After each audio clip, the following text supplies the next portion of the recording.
The fictional assassination of conservative activist Charlie Kirk at a Utah Valley University event has sent shockwaves through the political landscape. The incident, which unfolded on September 10th, began with a single sniper shot from a rooftop, a meticulously planned attack that brought a swift end to Kirk's life.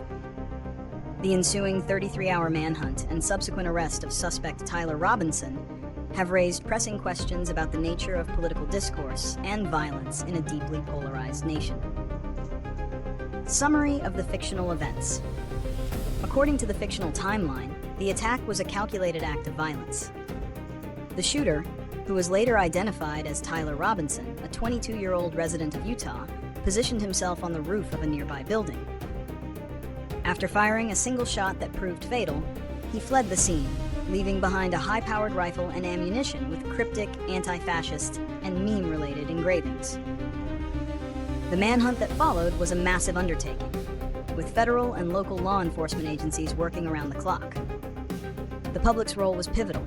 A flood of tips, prompted by surveillance footage and photographs of the suspect, ultimately led to his identification. The critical breakthrough came when a family member of Robinson's recognized him from the released images and cooperated with authorities.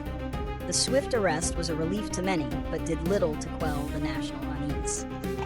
Reasons and consequences. While a formal motive for the fictional crime has not been publicly detailed, law enforcement statements hint at a politically motivated act. The fictional Robinson had reportedly become more political in recent years and expressed animosity toward Kirk's views. This suggests the act was not a random outburst, but a deliberate, targeted act fueled by ideological differences. The consequences of this fictional event are far-reaching. It has intensified the existing political polarization, with many on both sides using the tragedy to reinforce their own narratives. For some, it is a chilling example of the dangers of political rhetoric and a call for de-escalation. For others, it is seen as a sign of an escalating war between ideologies, justifying increased aggression and a heightened sense of threat. The event also sparked a conversation about campus safety and the security of public events, particularly those featuring controversial figures. Prediction and solutions. The fictional assassination of a high-profile figure like Charlie Kirk would likely be a turning point, not in de-escalating political tensions, but in exacerbating them. The immediate prediction is a further hardening of political lines and an increase in online and real-world threats. It would be used as a rallying cry, a fictional martyr figure for a specific cause, and could inspire further acts of violence. The tragedy highlights the need for a fundamental shift in how political differences are handled. Solutions to this fictional crisis must be multifaceted. First, it is crucial to encourage a genuine de-escalation of political rhetoric.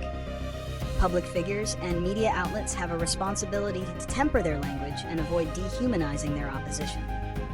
Second, there must be a renewed emphasis on fostering empathy and understanding across ideological divides. This means encouraging dialogue and promoting platforms where people can engage in respectful debate rather than shouting matches.